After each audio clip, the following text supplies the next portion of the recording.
the session Transportation, the Circulatory System. In previous class, we discussed about double circuit circulation and single circuit circulation, and we also discussed about the lymph tissue fluid. Now today, we are going to discuss about blood coagulation. Coagulation means clotting of blood. Whenever a blood vessel is injured, the cells that are present in the blood, we call them as platelets. We know erythrocytes, WBC and platelets. And you already know erythrocytes have different function and WBC have different function, and platelets, they play a very important role in the coagulation of blood. Coagulation of blood means clotting of blood. Let us see the mechanism, how the blood clots. What are the proteins involved in the blood coagulation or blood clotting? Let us discuss now. The first and foremost thing are proteins thrombokinase, prothrombin, thrombin, fibrinogen, fibrin. These are the different proteins involved in blood coagulation. Let us see the mechanism. What happens? Whenever the blood vessel is injured, the platelets rush to the site of injury, and these platelets get activated.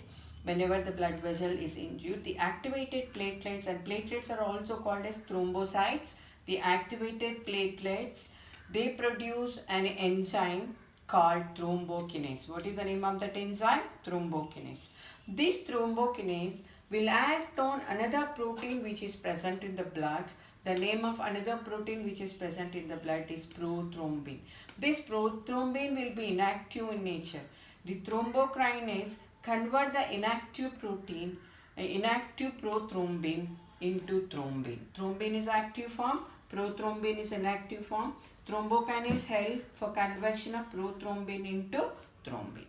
Now this thrombin will act again on another protein. The name of another protein is fibrinogen, which itself present in the blood. These proteins are present inside the blood.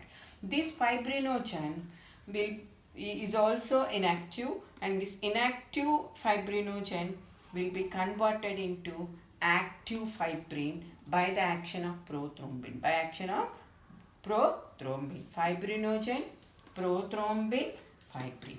And fibrin, the name fibrin itself represent that the fibrin is in fibrous form or thread-like form. These fibrin threads entangle the blood vessels to form a solid clot. It entangle all the blood cells to form a blood vessels to form a solid clot. And these fibrin threads close the edges of blood vessels to stop the flow of blood. It pulls all the edges of blood vessels and it bind them together and form a solid clot and prevent the loss of blood. And all this process takes place within 3 to 6 minutes. 3 to 6 minutes. The coagulation period is 3 to 6 minutes. What I said, all this process occurs within 3 to 6 minutes. And for this coagulation of all this coagulation process, we need a very important vitamin K. Vitamin K. Vitamin K is very, very essential. Why it is very essential? What is the function of vitamin K? Well, vitamin K initiate thrombokinase. It initiates the production of thrombokinase from the platelets, from the thrombocytes. Platelets are also called as thrombocytes. Thrombocytes initiation to produce thrombokinase is done by vitamin K. And vitamin K deficiency leads in the delayed coagulation of blood. And there is one genetic disorder related to the blood coagulation. The genetic disorder is called hemophilia. Hemophilia means blood takes much time to clot, or sometimes blood may not clot. It is a genetic disorder. It is a sex-linked disease, and this sex-linked disease and this genetic disorder is concerned or related with X chromosome. Related with what? X chromosome. It is related to X chromosomes. You already know X and Y chromosomes are present both in X is related to female and Y is related to male, and this is a sex-linked disease. And these chromosomes, X chromosome may lack these factors related to produce the fibrin. See, chromosomes contain so many factors of gene, and each gene is responsible for certain function. So if something disorder to this X chromosome related to this hemophilia, the blood takes much time to clot, and it is a genetic disorder. It is inherited from parent to children, and if this no treatment for this disease and the blood takes much time to clot, sometimes it may lead to the death of the person. Maximum time is 3 to 6 minutes for clotting of blood. This whole process is called blood coagulation. Now let us discuss about evolution of, before going to the evolution of transport system, let us discuss about blood pressure. The blood will flow in the blood vessels with certain pressure, because blood is pumped into arteries with a pressure, and so they have certain pressure. With a pressure, the blood flows through the blood vessels, and this blood pressure can be observed on the upper arm of artery. When you go to hospital to check your blood pressure, doctors tie a pad-like structures to your upper arm and measure the blood pressure. And you have seen the instrument, I hope children. The name of that instrument is sphygmomanometer. What is the name of the instrument? Sphygmomanometer. Sphygmomanometer will help to is an instrument used to measure the blood pressure. BP. Blood pressure means BP. Everybody has certain blood pressure. We come across two pressure readings. One systolic pressure, another diastolic pressure. Systolic pressure is very strong. Systolic pressure is seen when the blood vessels contract, and when you are in the resting, when these walls are in the resting stage, or when the chambers are in resting stage, we come across a resting pressure called diastolic pressure. The common blood pressure, the systolic blood pressure is 120 mm by Hg, and diastolic pressure is 80 mm by Hg. The numerator indicates systolic pressure, the denominator indicates diastolic pressure. The normal blood pressure is 120 mm by 80 Hg. This is the normal blood pressure. But children, blood pressure vary from activities. When you are doing activities, when you are climbing the steps, when you are doing some physical exercises, the blood pressure may increase. And it's vary from situation to situation. When you do certain physical exercises, the blood pressure increases. But when you are in resting stage, the blood pressure should be 120. The normal blood pressure is 120 mm by 80 Hg. Suppose if your blood pressure is higher than 120 120 mm Hg by 80 mm Hg, it is called hypertension.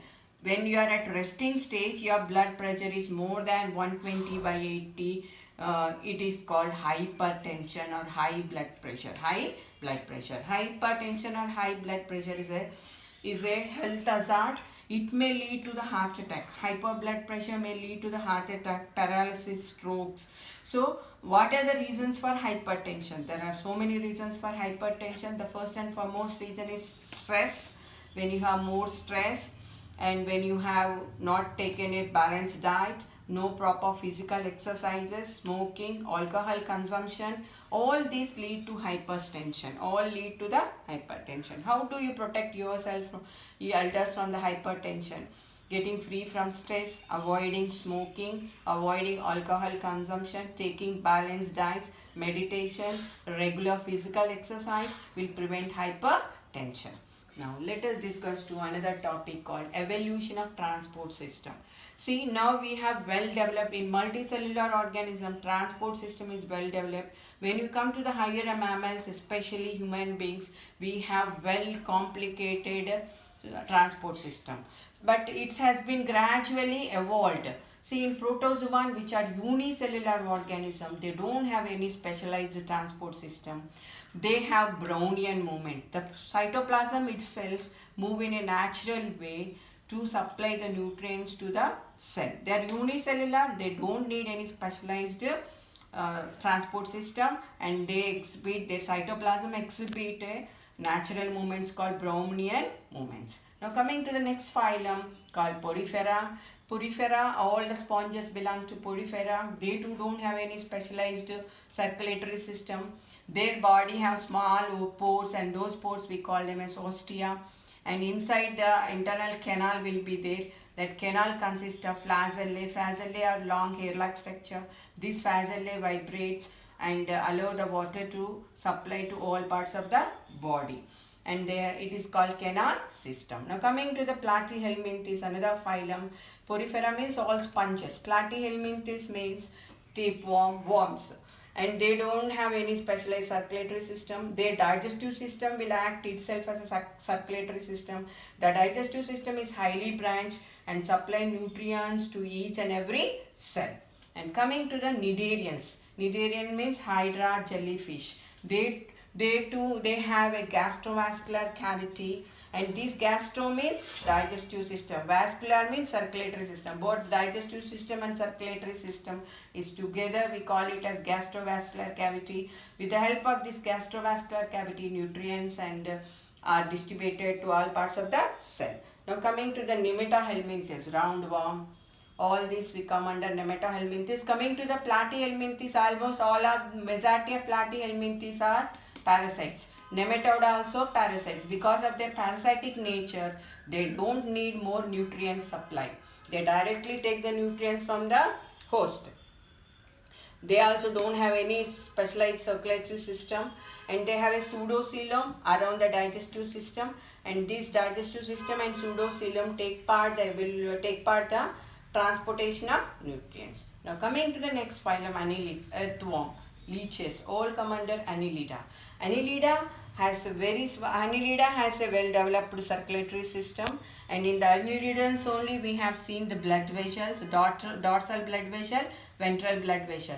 In the dorsal blood vessels and ventral blood vessels, the blood will flow through this, and they also have heart, 8 pairs of heart, which supply the nutrients to all the cells. Arthropods, where the circulatory system, where the blood flows to definite blood vessel, we called as closed type of circulatory system. Let me tell about, there are 2 types of circulatory system. There we discuss about double circulation and single circulation. Here we are going to discuss about open type of circulatory system, closed type of circulatory system. Well, let us discuss what is meant by closed type of circulatory system.